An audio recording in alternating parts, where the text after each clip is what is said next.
Nesta aula, a gente vai fazer uma introdução sobre a nossa disciplina de otimização aplicada às redes de computadores. Antes de falar sobre a disciplina, vamos começar definindo o que é otimização.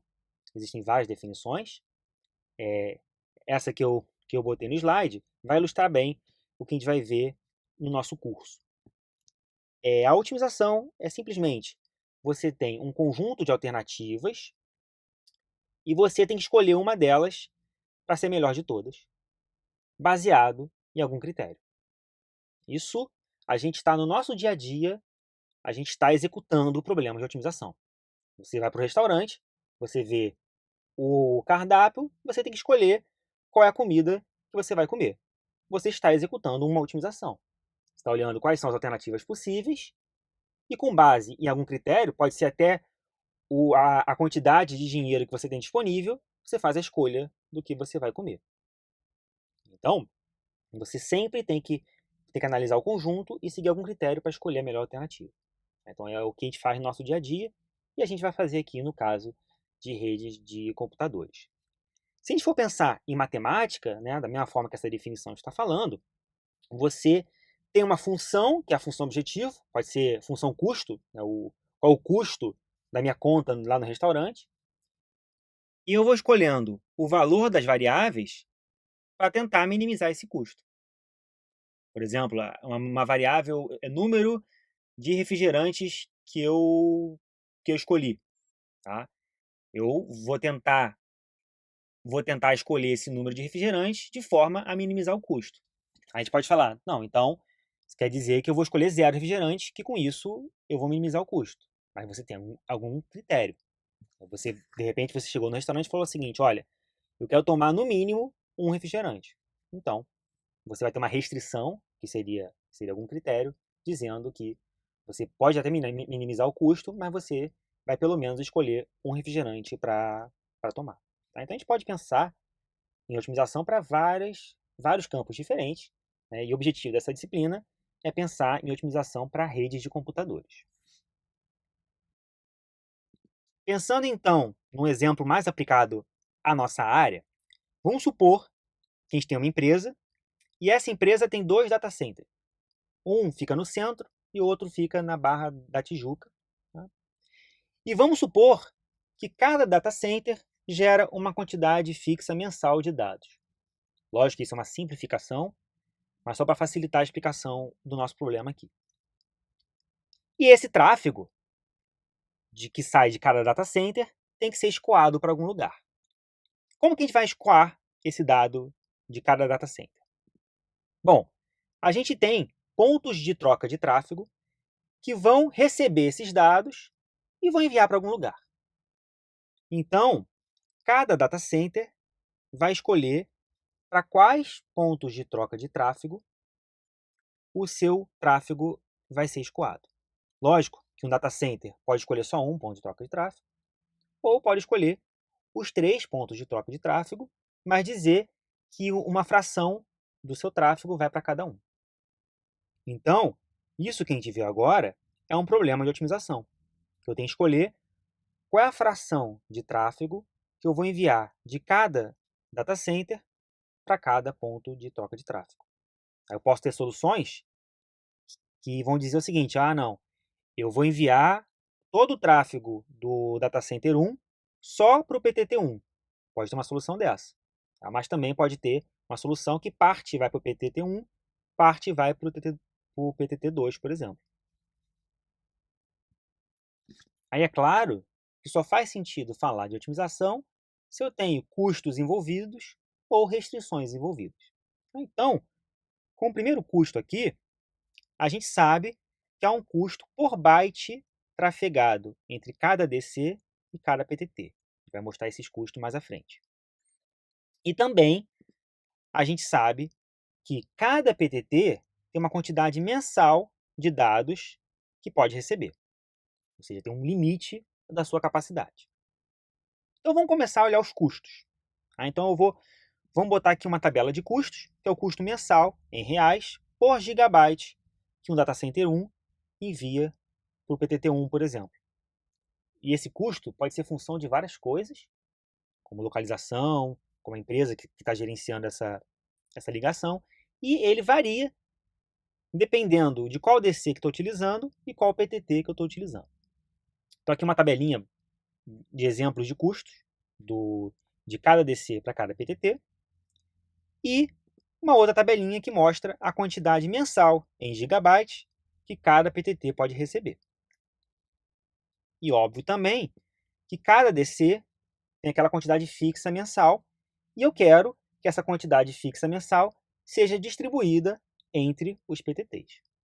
Então, essa são os dados do nosso problema de otimização. E aí, qual é o problema de fato de otimização? Bom, eu quero, então, alguma forma de escolher como vai ser feita essa distribuição de tráfego entre os DCs, entre os meus data centers. Tá? Eu quero minimizar os custos mensais, eu quero pegar aquela quantidade fixa mensal e quero minimizar o custo para escoar aquela quantidade fixa, e óbvio, eu quero garantir o envio de todo o tráfego gerado. Uma forma boba de minimizar o custo seria, eu não vou enviar nada para nenhum PTT. Com isso, eu estou minimizando o custo. Mas eu tenho uma restrição aqui, que é garantir o envio de todo o tráfego enviado. Então, vamos pegar essa ideia, vamos pegar esse cenário e vamos fazer o nosso problema de otimização. Basicamente, a gente tem duas etapas para solucionar esse problema. Primeiro, a gente faz a formulação matemática, que é o que a gente vai passar a maior parte da nossa aula falando, e depois a gente vai tentar resolver mesmo o problema. Com base nessa formulação, a gente vai pegar essa formulação e vai solucionar. Geralmente, essa solução a gente vai ter alguma ferramenta computacional que vai solucionar para a gente. A gente vai só formular, vai jogar na ferramenta, a ferramenta vai dar a resposta para a gente. Vamos focar agora a formulação matemática do nosso problema. Também ela tem várias etapas. Primeiro, por exemplo, eu vou escolher as variáveis de decisão, ou seja, o que eu quero escolher nessa otimização. No nosso caso aqui é muito simples, que é simplesmente a quantidade de tráfego que eu vou enviar por um centro de dados para outro PTT. Vou elaborar a função objetivo, no nosso caso aqui vai ser o custo financeiro, e vou formular restrições e o domínio das variáveis. Por exemplo, eu quero garantir que todo o tráfego de cada data center vai ser enviado. Também eu quero respeitar a capacidade dos PTTs. Então essa que é a etapa de formulação das restrições. Então, para começar a nossa formulação matemática, eu vou escolher as variáveis de decisão. Aqui nesse caso, as variáveis de decisão representam a quantidade de tráfego que eu vou enviar de um DC, vou chamar de DCI, para um PTTJ. Então, é simplesmente uma variável x e j, que é a quantidade de tráfego que o DCI está enviando para o PTTJ. Essa é a única variável de decisão que a gente vai ter. É óbvio que a gente vai ter uma combinação de diferentes DCs para diferentes PTTs. A gente vai falar isso mais adiante, tá? Mas ela vai representar como x e j, quantidade de tráfego que eu mando de i para j.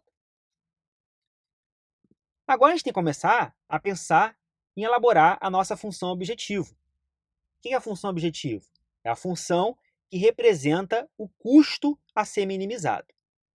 Antes de falar da função objetivo, a gente tem que modelar o custo que a gente tem ao enviar uma quantidade de tráfego do DCI para o PTTJ.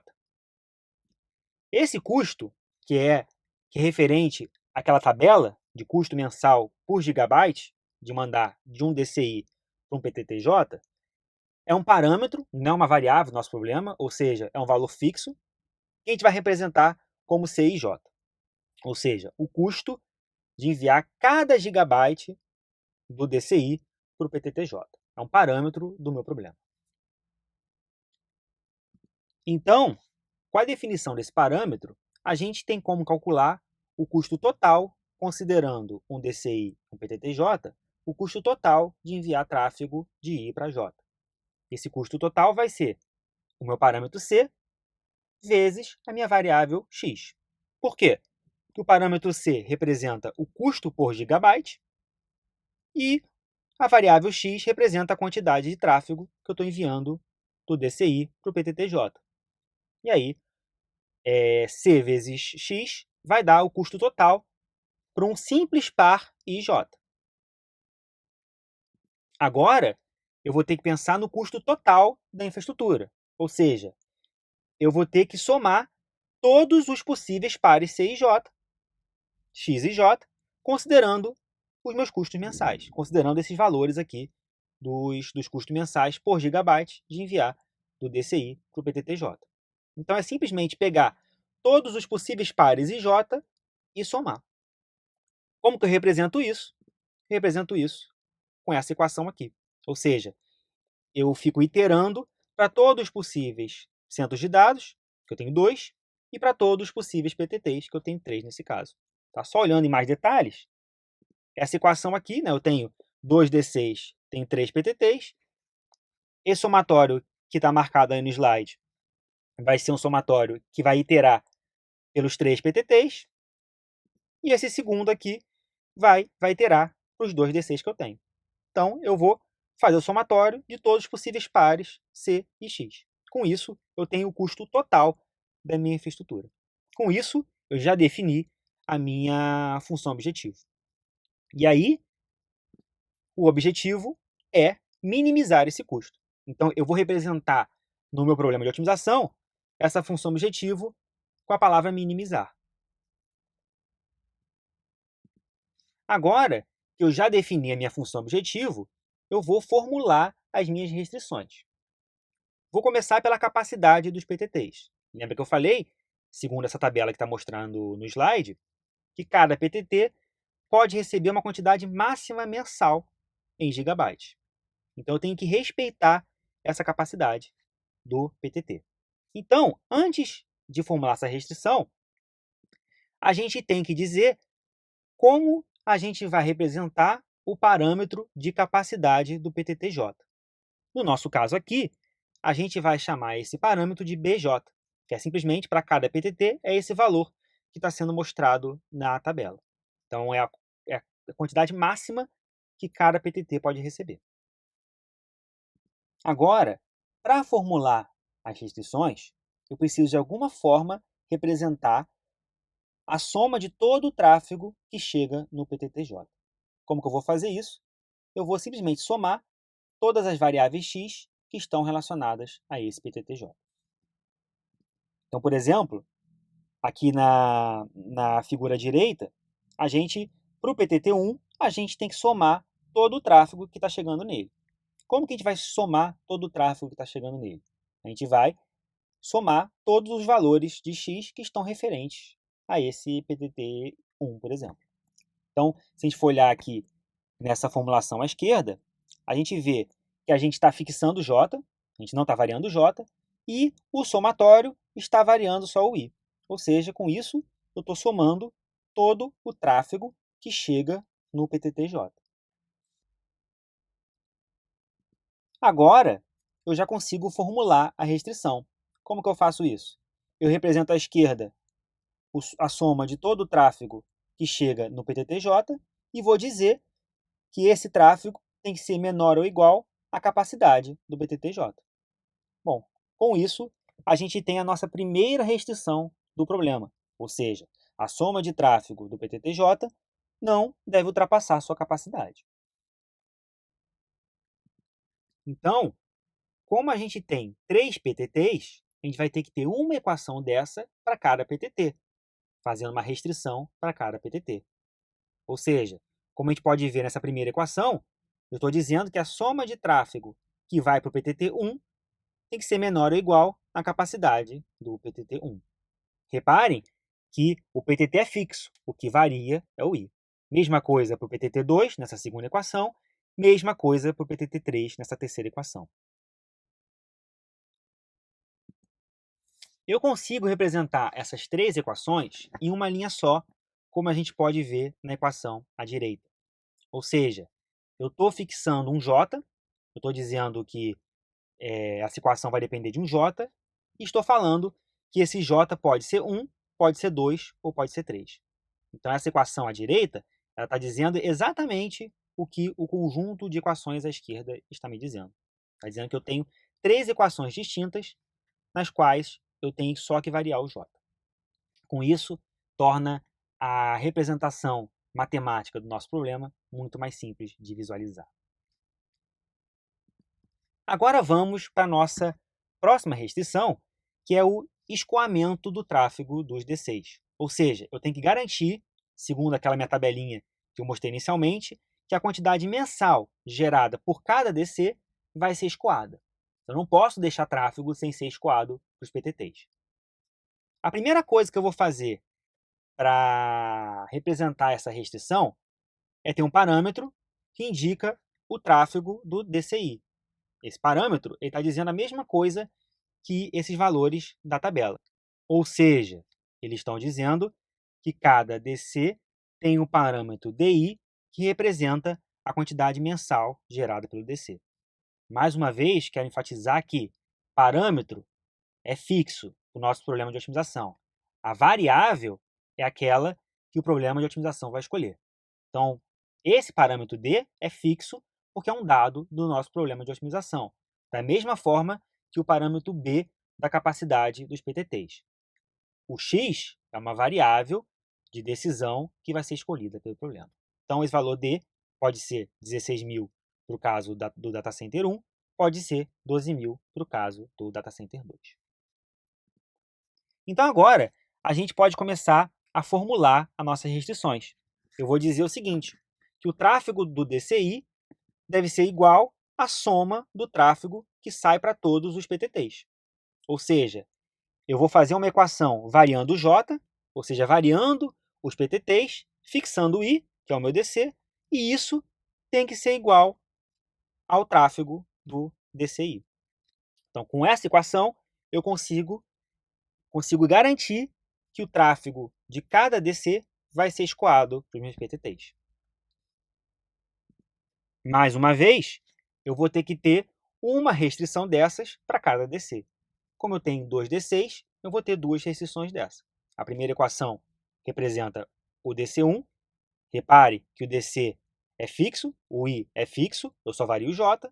E na segunda equação, eu estou representando o tráfego do DC2. Ou seja, o I, que é igual a 2, é fixo, e eu só vario o J.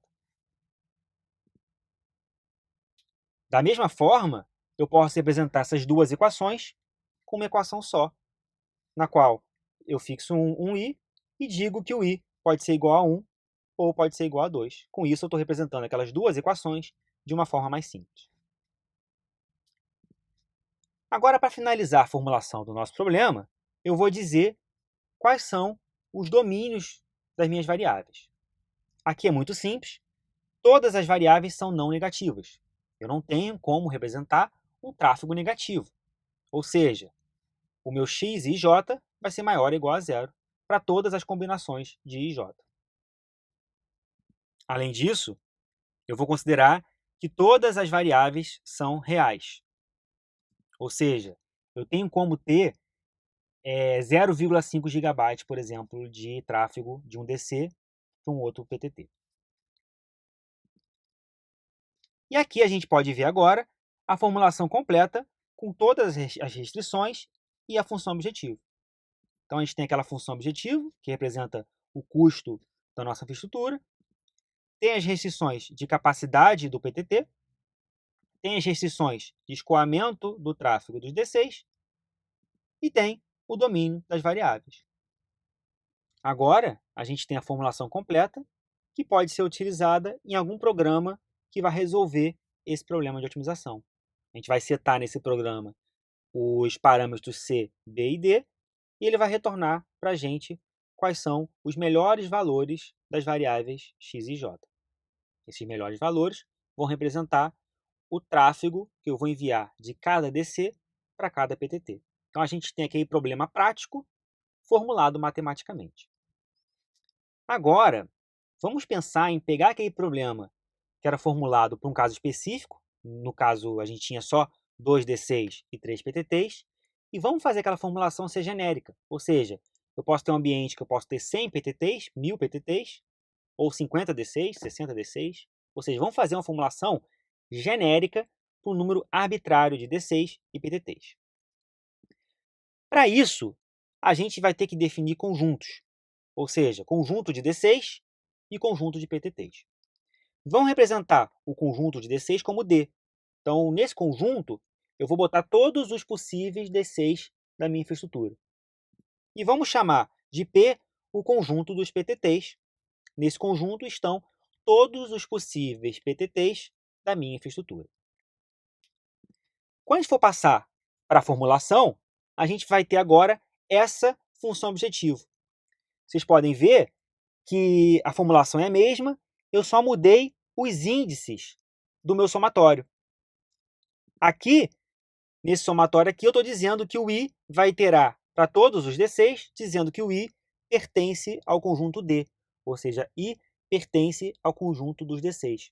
Reparem que eu não botei nada em cima lá do meu somatório. Por quê? Apenas essa anotação dizendo que I pertence ao conjunto dos D6 já é suficiente para dizer que eu estou iterando para todos os D6. Da mesma forma, o J vai iterar para todos os PTTs. Com isso, eu tenho uma função objetivo que é genérica para um número arbitrário de D6 e de PTTs. Agora, indo para as restrições, é a mesma coisa. Eu aqui no meu somatório, eu vou dizer que o I vai iterar para todos os D6, lembrando que aqui essa restrição é de capacidade dos PTTs, então eu vou ter que iterar para todos os D6. E aqui eu vou dizer que eu vou ter uma equação dessa para cada J. Então tem esse símbolozinho de para todo, está dizendo que para todo J no conjunto dos PTTs, eu vou ter uma equação dessa representando a sua capacidade. Ou seja, eu vou ter uma equação dessa para cada J. Se a gente for olhar na restrição de escoamento do tráfego do DC, eu tenho o mesmo princípio. Eu vou ter aqui embaixo um J pertencente ao PTT, ao conjunto de PTTs, né, J pertencente a P, dizendo que meu somatório vai iterar para todos os PTTs. E aí, eu vou ter aqui à direita, dizendo que eu vou ter uma equação para cada I. Eu digo isso com o símbolo de para todo, como eu mostrei anteriormente. A gente também representa os domínios e vai dizer que esse domínio é válido para todo I pertencente a D, ou seja, para todo I que representa um DC, e para todo J pertencente a P, ou seja, para todo J que pertence a um PTT. O exemplo que a gente viu anteriormente é um exemplo de programação linear, que a gente também chama de um problema LP, que vem do Linear Programming. O que é um problema de programação linear? É um problema no qual a função objetivo é linear, como a gente mostrou anteriormente, e todas as restrições são lineares, como também é o caso do nosso problema de atribuição de tráfego em D6. Isso implica que todas as variáveis são reais, ou seja, eu não tenho variáveis inteiras. Todas as variáveis são pertencentes ao conjunto dos números reais. Essa que é a definição de um problema LP. Nós vamos ver nessa disciplina outros problemas que não necessariamente seguem essa definição. Bom, depois que a gente formula um problema de programação linear, a gente quer solucioná-lo, a gente quer resolver para tentar achar qual o valor ótimo das nossas variáveis. Para exemplificar, vamos pegar um problema bem simples, como esse representado aqui no slide. Tem uma função objetivo com 3 variáveis e tem essas restrições que também são restrições muito básicas. x0 menor ou igual a 4, x1 menor ou igual a 3, x2 maior ou igual a 1. Eu quero agora tentar solucionar esse problema. Esse problema a gente vai ver que é muito, muito, muito simples. A gente não precisa de um software para solucioná-lo. A gente pode solucionar de forma analítica. Ou seja, só analisando as restrições e a função objetivo, a gente consegue chegar no valor ótimo. Então, qual é a primeira ideia? A primeira ideia é o seguinte: x0 e x1 devem ter os maiores valores possíveis. Ou seja, desde que eu respeite as minhas equações, eu vou poder aumentar o máximo possível x0 e x1. Por que isso? Porque na função objetivo, x0 e x1 têm sinais positivos. Então, se eu quero maximizar a função objetivo, eu vou aumentar x0 o máximo possível e vou aumentar x1 o máximo possível. Com isso, eu consigo chegar na solução ótima do meu problema. Entretanto, eu não posso aumentar infinitamente. Por quê? Eu tenho que respeitar as restrições. No caso, x0 tem que ser menor ou igual a 4, x1 tem que ser menor ou igual a 3. Então, a gente pode ver aqui que é muito simples maximizar essas variáveis e respeitar restrições. É só a gente fazer x0 é igual a 4 e x1 é igual a 3. Pronto, eu cheguei no meu valor ótimo de x0 e de x1. Bom, se a gente for pensar na variável x2, a gente tem que pensar ao contrário. Por quê? Na função objetivo, ela tem sinal negativo. Se eu quero maximizar a função objetivo, eu tenho que fazer x2 o menor possível. Então, na minha solução, eu vou tentar reduzir x2 para o seu menor valor. Só que eu tenho que respeitar as restrições. Então, aqui no caso, a minha restrição é que x2 tem que ser maior ou igual a 1. Com isso, eu posso concluir que, se eu fizer x2 igual a 1, eu estou chegando no melhor valor possível da minha função objetivo. Então, a solução desse problema de programação linear é x0 igual a 4, x1 igual a 3 e x2 igual a 1. Pronto. Eu, de forma analítica, sem precisar de nenhum programa, consegui solucionar o problema de programação linear. Esse problema que a gente viu anteriormente é um problema muito simples de resolver. A gente conseguiu só olhando as equações, a gente conseguiu resolver. Mas, geralmente, problemas reais são bem mais difíceis de resolver do que o problema do exemplo. Então, para isso, a gente tem que empregar métodos de otimização. São algoritmos que tentam resolver os problemas de reprogramação linear, por exemplo, como simplex e pontos interiores. A gente vai falar mais sobre isso em outras aulas do nosso curso. E as ferramentas de otimização vão empregar esses métodos. Então, elas permitem a execução computacional dos métodos de otimização. Aí tem vários exemplos, esse slide lista alguns, e eles permitem que a gente consiga solucionar de forma muito mais simples, de forma computacional, os problemas de otimização. Só para concluir, queria dizer que aqui a gente fez só uma introdução aos problemas de programação linear, mas há muito além dos problemas de programação linear. Por exemplo, tem a programação inteira. A gente vai falar em outras aulas do nosso curso, que a gente chama de ILP. Nesse problema, as variáveis de decisão não são mais reais, elas são inteiras. E o fato delas serem inteiras muda a forma de solução do problema. A gente vai discutir mais sobre isso quando a gente for falar sobre ILP. E, além disso, tem a programação não linear, na qual as funções podem ser não lineares, tanto as funções objetivo como as restrições, e também tem outros métodos para solucionar esses problemas de otimização.